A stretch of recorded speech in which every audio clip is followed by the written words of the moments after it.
Right. Hello and welcome to another episode of Sports and Songs podcast. We're on season 6, episode number 12. Andy, tonight's the sports edition. How are you? I'm good. Kind of doing some remodeling here in the Shadow Studios, so I'm trying to find where I put everything. Well, I don't know where Kevin put my Donald Trump doll, but oh well. Okay, I know baseball is getting closer and just counting down the days. I'm sure. Got some stuff on that. Got some stuff on coming up. Other great things starting next week.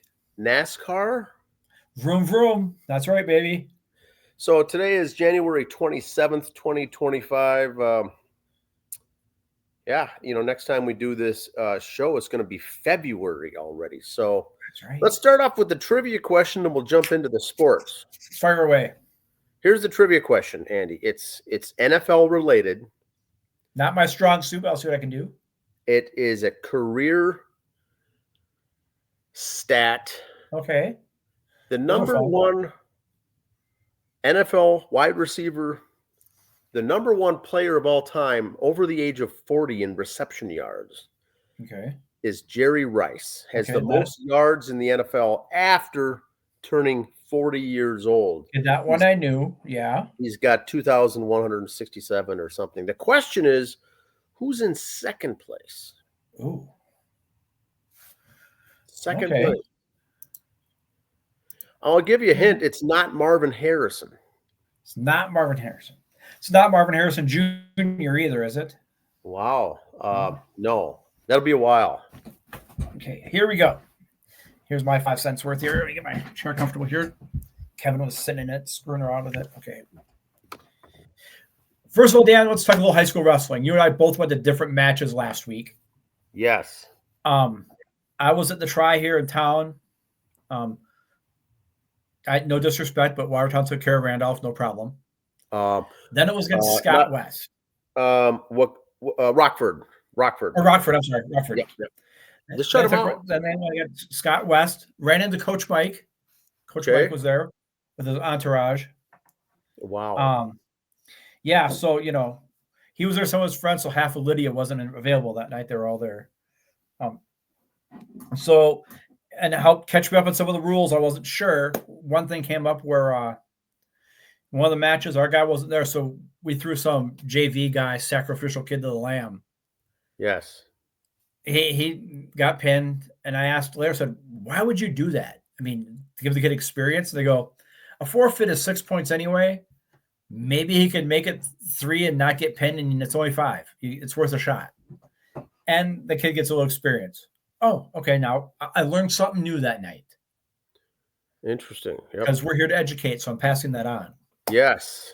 But again, Scott West came down. They hadn't won going to the last match, but still, last match went overtime, so it was pretty cool. Scott West, I was very impressed. The JV round, though, Scott West took it to us, Watertown there. So they got a good young program coming up there. Be fun to watch those guys in the next few years again anyway. Saw Joel and Titan both wrestle. They both did great. I saw Bryce Burkett wrestle. He did wonderful. He's going to Oklahoma. So we might see him every now and then because he's at Oklahoma. That's Big 12. But for college wrestling, North Dakota State is in the Big 12. Okay. So we can go up to the Fargo Dome and watch him if we want to this next fall. Just saying, road trip to Fargo maybe. But that's what I saw. I saw Watertown against Scott West. Watertown did 1, held on number 1 rankings. Now, before you get the year recap, maybe it was just Watertown, or it's been a couple years since I was at a high school wrestling one. Did all the Waconia guys have entrance music when they came on? Yes. Okay. That must be new in the last couple years because I don't remember it last time I went. Yeah, I don't recall that, where they each had their own walk-up music, much like a batter in baseball has their own music piped into. Yes, I was surprised to hear that. I think I've missed a couple years of matches. And maybe, Andy, you and I have gone to sectionals and tournaments and things like that where they don't do that. But this was just a regular meet. I was not aware of that. Pretty cool, though, to see. That was new, It was new for me as well. Now, my dad did say they did stop for a bite to eat afterwards in Mayer, Minnesota, and went to Knuckleheads that night. Oh, they did? Yes. People at Knuckleheads, yes. Yeah, so we'll push them a little bit, promote their establishment. Their Knucklehead's always a good place to go. We do on our songs episodes for concerts in the summer at Knuckleheads quite a bit. So yes. I went to the Waconia. So I went to the AAA. Waconia was ranked 8th in the state for 3A against New Prague, which was, I think, 17th or 18th, maybe top 20, but not top 10 for New Prague. Right. Waconia won by 12. And Lawson Eller, a senior for New Prague, has committed to NDSU next year. He's going to be a Bison. So this will be good. Big 12. He's going. I think he wrestles at 127. I think right now, very good. Ranked second in the state of Minnesota for the 3A big schools. So will be fun to watch him going forward. New Prague's in a tough section. They've got Apple Valley and Prior Lake in their section. Prior Lake's not that good this year. Apple Valley is good, but not as good as other years. So it should be those two in the finals for that section to go to state. Only one team goes to state from each section. Waconia ranked 8th. Guess who's in their section? Shakopee. Shakopee's ranked, I think, 2nd or 3rd in the state of Minnesota for the big schools. Waconia is 8th. I don't see them getting past them. So Shakopee is basically a lock to go to state. I think Apple Valley pretty much is too. If they don't, it might be New Prague squeaking in there, but it should be interesting. I will have to say this, when we talked to Coach Mike beforehand, we went down the matches. Before it started, he called every one of them. He goes, okay, you guys got this one. You guys got, we'll take this one. You guys got that. We'll take this one. So take Coach Mike to the betting window next time. Just saying. To the betting window, that's awesome. Good stuff. And Watertown, is good, meaning, I mean, very good.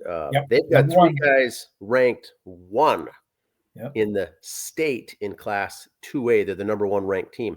And they're only losing Bryce Burkett after this season. They got Titan and Joel are only juniors. Yeah, they're going to be coming back next year. JV kids behind them because they were really good too. But so they got strong JV. They're not going to drop off that much. I don't think they'll be number 1, but they'll probably be another top 10, easily a top 10 team next year. Now, speaking of youth, now we know that in the big schools, St. Michael Albertville is the team to beat. Has all the top, almost at every weight. They've got guys ranked in the state. Their 9th grade just finished the 9th grade state tournament and won that very easily again. So talk about a youth group system coming up. If they're already number 1 in the state and you get a good feeder program coming up with B Squad and JV, now your 9th grade team, which consists of just only 9th grade kids in that one class, best in the state. That's another team to watch. They're always good, though. All right. NASCAR's back, baby. Got the Clash next week. In 3 weeks, this is as of Sunday. In 3 weeks, the Daytona 500. Starting to see the ads. Leader for NASCAR racing right here, by the way. Yes, and the ads are on. You turn on your TV, your sports, so you're going to start seeing NASCAR ads, some golf, PGA ads this time of year. The Flash at the Coliseum. Fun begins. Okay, Paige Bueckers. Got some stuff on Paige. She is what I'm going to call, before I read this next story, we haven't complained, but we comment a lot how Angel Reese was all about the Instagram post. And Caitlin Clark's all about just to shut up and play. Yep. Paige is a good mix of the two. She does her Instagram posts. She likes to look pretty on those. But she's a baller. So she's both. She's a happy mix. Here, Game Day had on their Facebook page, Paige Bueckers, often hailed as a basketball prodigy, has captured the hearts of sports fans worldwide with her exceptional skill, court vision, and leadership, which, of course, we noted 6 years ago when we started the show, but we won't go there. As a standout guard for the Yukon Huskies, she has set records and shattered expectations, earning accolades like the Naismith Player of the Year. Known for her clutch performances and unrelenting determination, Paige's journey inspires aspiring athletes, while her influence extends beyond basketball, making her a role model for young fans globally. And again, just her Instagram posts, she's dressed, I guess that's fashionably with that. I don't know. I'm not 23. But again, when she's playing ball, don't mess with her either. So she's a good mix of the two. Is she gonna? It's gonna be very exciting after this year, going into the WNBA next year. She's gonna be the number one pick, barring injury, God forbid. Will she eclipse Caitlin Clark for popularity or not? Boy, Will she keep that growth number going? Because if it slips, will they blame Paige? If it goes up, will they credit Paige? And how will she deal with that if they do? I think it will keep going up. But last year was such a huge number. Yeah, it's not going to be You're that saying big of an even if it increase. comes down a bit, are people going to complain, saying, "What Right. happened? We're not back to where we were"? Boy, I'm just glad it wasn't her last year. I'm glad Caitlin Clark took all this pressure off Paige last year as far as the WNBA Yeah. and all the stuff she's dealing with. Now, Paige will come in and make it easier, I think, for everyone. But you're right. The Instagram posts, I love it. I think Angel Reese is one extreme. Caitlin Clark is another extreme. Neither are right, neither are wrong. It's just how they do it. And it's nice to see Paige in the middle navigating both sides of those things. And now the reason Paige went the 5th year is she had the COVID exception, and also she was injured last year. So it's not like she was like, no, I can't compete with Caitlin. I'm going to stay out. I'm going to stay in college one more year. That wasn't it. Maybe a little bit, but the main reason was she had the chance between COVID and an injury to play another year in college. Yeah, she had the ACL or whatever it was. The COVID year was there. This is nice now to have the whole spotlight. Now, she's also not doing what Caitlin Clark did her final year. Paige Bueckers in scoring is in the top maybe 15 or top 10. She's not the league. She's not the Division I leading scorer. They've got other talent. She's a very good team player. She gets a lot of assists. She gets a lot of blocks. She gets a lot of points. But all around very good. But you know what she says? What I did look up, I don't know if you're going to cover this or not. No, go ahead. I've got the overall point standings in UConn women's basketball history. A lot of big names on that list. You know how good UConn has been over the years. Oh, yeah. Right now, Caitlin Clark is in 12th place for scoring. Caitlin, you mean Paige? Paige Bueckers. Yeah, sorry. Paige Bueckers is 12th for all-time scoring for UConn right now, and she's a phenomenal athlete. Now, the season's half over. She's in 12th place right now. Now, she started in 20th place this year. I'm looking at I'm going to be getting closer to see where she ends up on that list. You know, there's Maya Moore, Brianna Stewart on that list, Diana Taurasi, a lot of big names that UConn has. But just imagine to be final year, 12th place. Now, there's a bunch of a logjam there of points. She should move up over the next week or two, a place or 2 or 3, and gradually make her way to the top. She'll finish in the top 5, I'm assuming, but that's a lot of big names on that list. So she's not going to be the number 1 overall scorer in NCAA like Caitlin was, not the biggest prolific scorer in Iowa like Caitlin was. Paige is going to finish somewhere between 5th and 10th place all time for UConn Husky basketball. That's all. Look who's on that 10 list. That's very incredible. So, yeah, Diana Taurasi, Rebecca Lobo. I mean, no offense, you come out of the University of Wisconsin or University of Minnesota. Oh, you're one of the top 10 scorers. Oh, you're a top 10 scorer at UConn. That's a pretty darn good list. Nafisa Collier is number 3. Yep. With the Lynx. And so talk about going to a storied tradition. I think that's also the reason Paige went there, because the history is so big and so vast and so large that you're not going to just put in 4 solid seasons and be the all-time leading scorer. She's a big Maya Moore fan, and that's where Maya went. So that's where Maya has 3,000 points, and Paige just eclipsed 2,000 career points. Huge. But Maya Moore was a whole nother level, baby. All right. Here's some stats for baseball coming up this year. Milestone stats. Mike Trout needs 22 home runs for 400 career home runs. He should get that. These are all stats people are expecting him to get this year. Manny Machado needs 100 hits for 2,000 career. Giancarlo Santana needs 2 more home runs to make top 50. He needs to strike out 37 times for 2,000 career strikeouts. I'm going to guess he gets those both in the first couple weeks. Just saying. Oh, yes.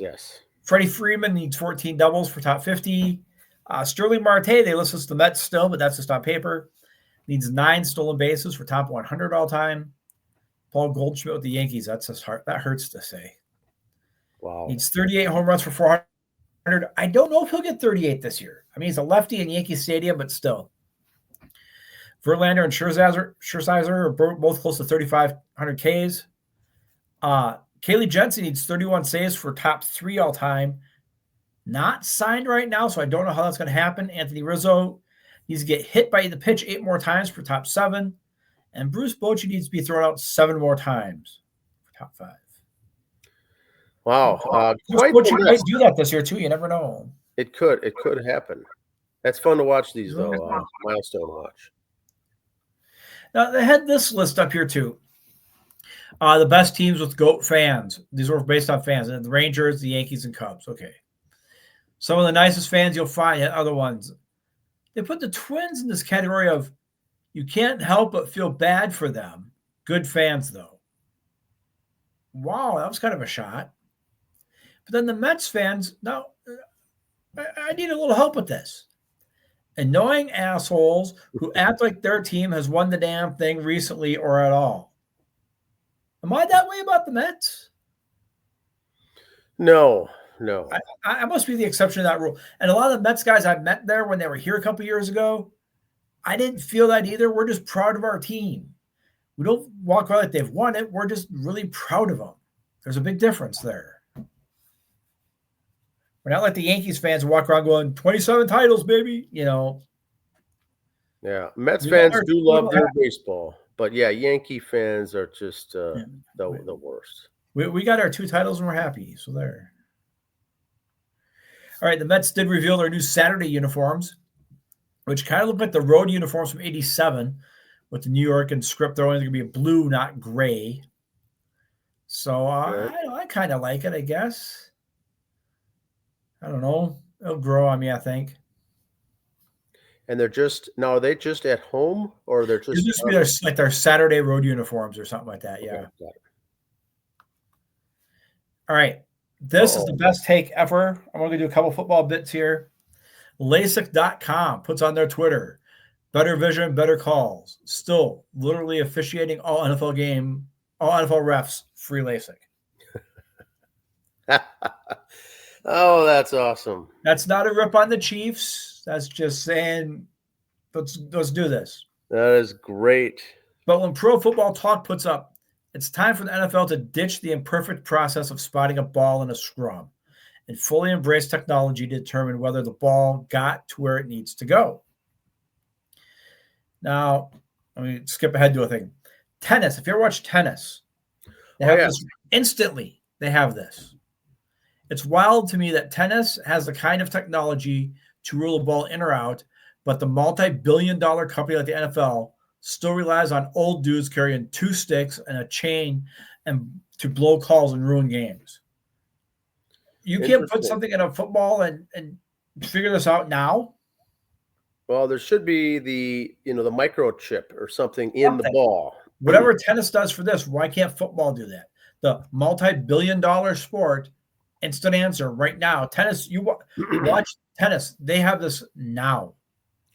Now, tennis, the courts are smaller. There only is typically one court at a site that'll have this technology, and the lines. It's usually the main court, the championship Football's court. Got the blades of grass and moving into turf and everything else. And the tennis is probably the chip is in the very center of that ball. So wherever it goes, the football, where are you going to put the chip? The front, the back, the middle? Yeah, I don't know, but at least I get it. But still, in there, multi-billion-dollar, you can figure that out. Yeah, but you're right. The whole concept of the chains. That could be gone. You don't need the chain gang, do you? Nowadays, that part could be gone. Green Bay Packers championship seasons. Packers are the only NFL team to have 3 straight titles, and they've done it twice. You're always talking, the Chiefs could get the first with 3 Super Bowls. Wait. Football championships have been going on since early 1900s. They had changed the name to Super Bowl when you merged with the AFL. That'd be like if the NBA when they started calling it the finals. Yeah. Okay, the Lakers lose all those championships because they weren't in the finals. Did the Celtics lose all theirs because they weren't in the finals? It was a naming thing where they called it the Super Bowl. You want to say the Packers or the Chiefs will be the first time team to three-peat in the Super Bowl era? Fine. But not the first team with 3 championships in a row. I'm not a Packer backer. I'm just saying. Yeah. Before you get all excited, Chiefs fans. They've done this twice, won 3 in a row, in different decades. Yeah, in the Now we're 20s, hearing this 30s, and then nonstop. again in the 60s. Yeah. So there was a trade in the WNBA, a 3-team trade, trading players and picks all over the place. Just when you thought you were getting used to who's who and where and why. Kelsey Plum goes to the Los Angeles Sparks. Jewel Lloyd goes to Vegas. That move I kind of like. And LCC will get different picks. So pick 9, 13, and 2 were involved. Seattle got the number 2 pick in the WNBA draft from Los Angeles also.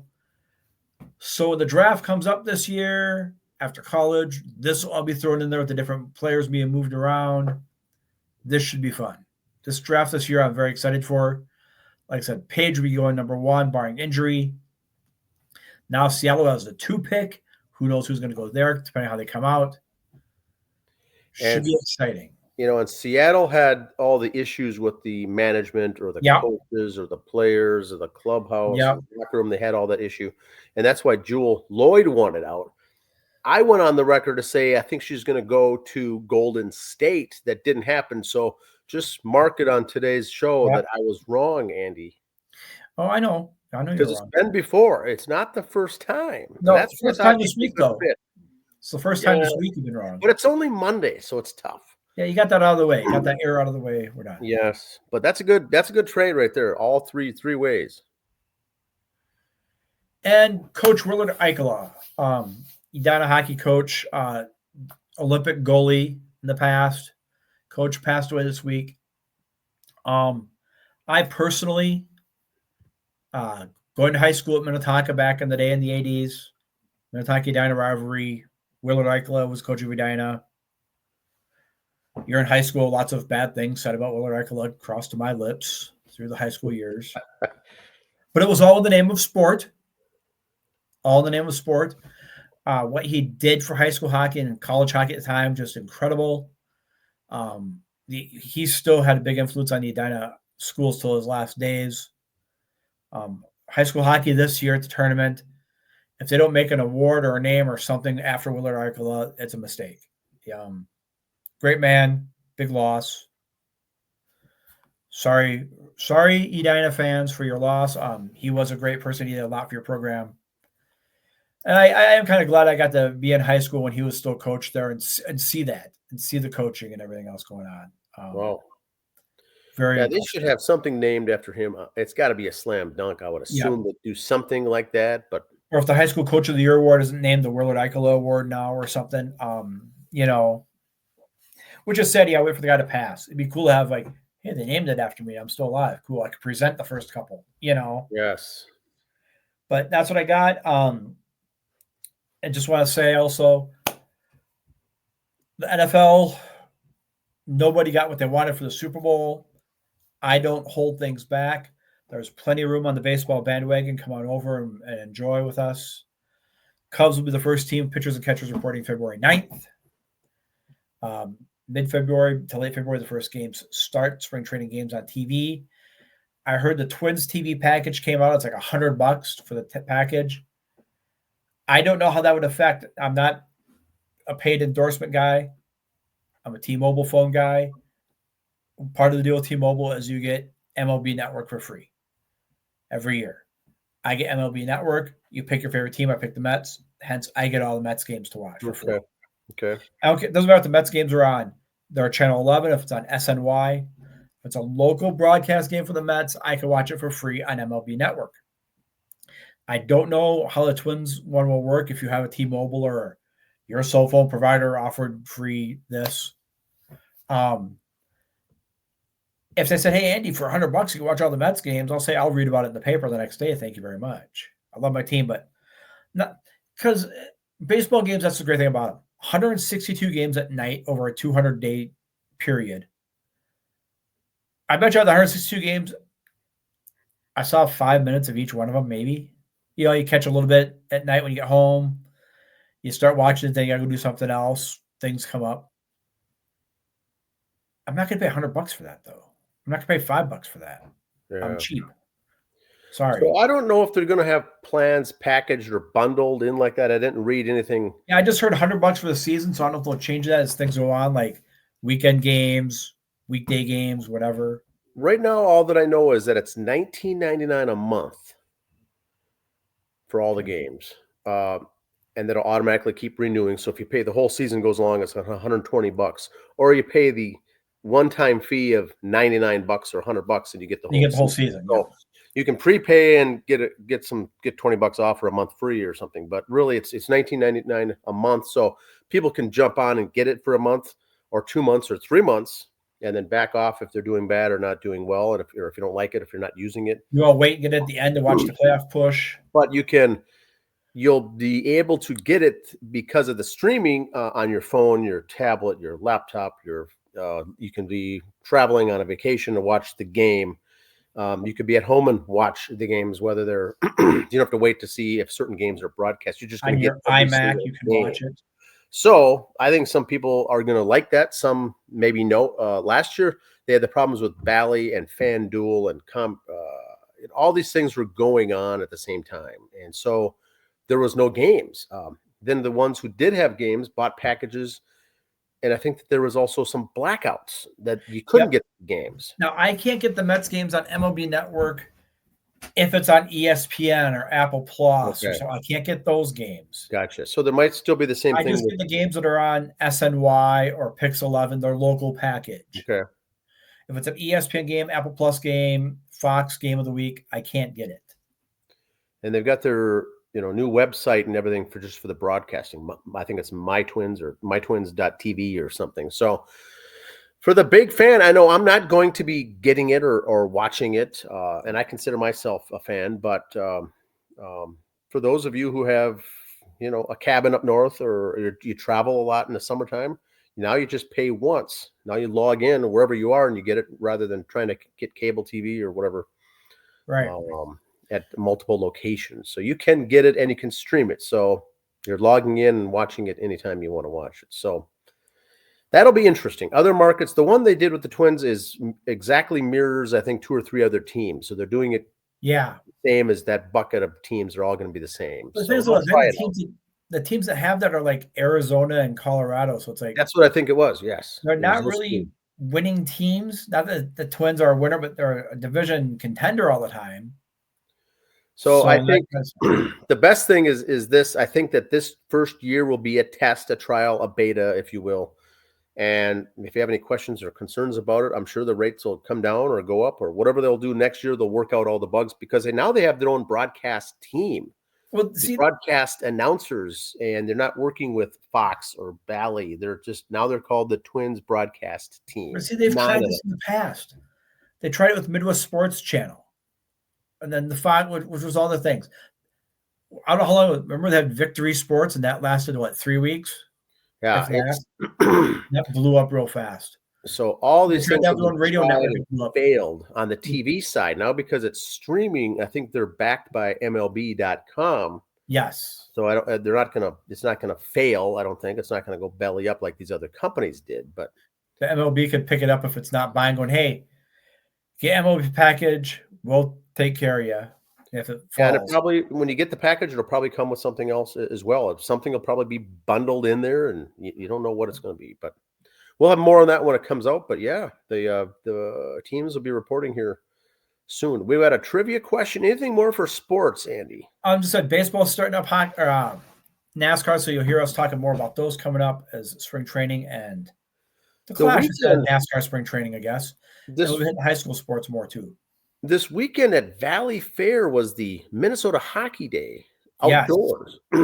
Yes. I don't have much really to report on that, except it's an all ages. That's why I didn't care.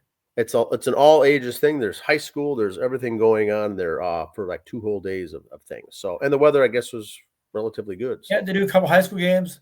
The college was the Gopher women against Bemidji State women. Okay. They're all outdoors wherever the site is at, except the Wild play at the X that day. Okay. So fun stuff. So the trivia question was: yes. Jerry Rice holds the NFL record for receiving yards, reception yardage in the NFL for a career. After turning the age of 40, he's got over 2,000 yards.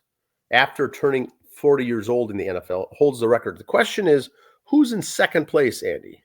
Can I give a clue? Yes. Former baseball player. Wow. If that doesn't give the answer away, I don't know what does.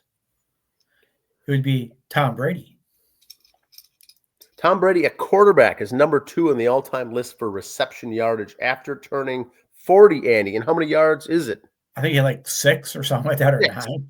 The answer is 6. Yeah. No one else has receiving yards in the NFL after turning age 40. Those are the only 2. When I saw that, I thought for sure it'd be someone like Chris Carter at the end of his career turned 40 with 2 games to go or 3 games to go and had 100 yards. Or Shannon Sharp, Marvin Harrison, Randy Moss, something like that. Art Monk, somebody would add something, yeah. Art Monk, they never played into their 40s. He just looked like it, though. Tom Brady caught a pass for 6 yards one time on a trick play, and he's second in NFL history in yardage for receiving yardage after turning 40 years of age. That is incredible. Is there anything he doesn't do? How do you think how he did announcing? It's just another guy. Just another guy doing his thing. I didn't think Greg Olsen was that great, and he did no better than Greg Olsen. So, well, back to the NFL. Everyone that I talked to wanted certain combinations for Super Bowl games, but they did not want this one. Right. And like you said, a lot of posts on social media says, I'm not going to watch it. I'm going to refuse. To watch everybody's it. saying that, but I want to see the numbers now. Now you want to see? Yeah, granted it's going to be on. I'm going to still watch the commercials, and you'll probably watch the Puppy Bowl. But here's the with the commercials, you can start seeing those online next week already. So that even takes that part out of it. So it would have been. I was really, rooting for Washington, rooting for Buffalo, and speaking of the Puppy Bowl, little insight. Okay. There's 2 puppies from Minnesota in that game this year. Have you seen the rosters? Yes. Well, might do a bonus episode on Puppy Bowl preview or something. Okay, so the rosters are out. So they got 2 weeks. Maybe they don't get an infection or get sick or something. There's a Minnesota dog on each team. We don't want any late scratches. Kind of. Is it like this? Like scratch like that? Oh. Just to let you know, we'll pull back the curtain a little bit here. The Puppy Bowl's already been played like weeks ago. That's how they can edit it down. It was like earlier that day. It's been a while ago. It's already been cut down. Okay, so it's been filmed and edited. It's getting cleaned up to look good and nice, ready for production value. They'll fit into that little time slot, and then they'll fit it in during the Super Bowl, before the Super Bowl. Okay, well, good to know. Okay, so no one will be injured. I don't know the results. I just know it was already filmed. Well, okay, sad news, but yes, it's so they got all their graphics, no matter who does it. You vote in for MVP. They got all different options for that. Andy, we've got the Pro Bowl coming up, which we're not going to cover on this show. We're not going to cover the flag football. We're not going to cover pro football, and that's the only thing going on next week. So we're not going to cover football at all. That's not even the Pro Bowl anymore. They've changed it so much. Yeah. It's just a skills competition, which I enjoy the skills part, don't get me wrong, but that's it. Beach volleyball. And here's the part that bothers me the most. Okay, you pick the scab. Bonus edition, Andy Soapbox. I get it. You all play just for fun. You're having a good time. These clowns go out there dancing like they're winning the world championship. You're playing flag football because your team sucked and didn't make it in the playoffs. Relax. So, for guys that are in the Super Bowl teams now, are they going to decline to say, I don't want to take part in this? Yeah, that's what they have it now. Super Bowl guys aren't eligible to be in the Pro Bowl. I see. Now, again, this is all contracting. For the festivity. This used to be a big thing. You could be named to the Pro Bowl, get your bonus, but you won't play. Gotcha. And they have the teams have been announced, and as guys get hurt or injured or can't play or opt out, the replacements will come in. But the teams from the players from the Eagles and Chiefs are not even going to be part of it whatsoever. So they are going to substitute those backups that are now going to come in. When the season's over, they'll announce the All-Pro team, which is the best of each position, which is what you want to be on anyway, rather than the Pro Bowl. That's where your bonuses are. That's where your bonuses are as well. That's all we've got. We've got more coming up here. Enjoy your last few days of January here, and we'll see you next time here in February. Bye. Catch you later.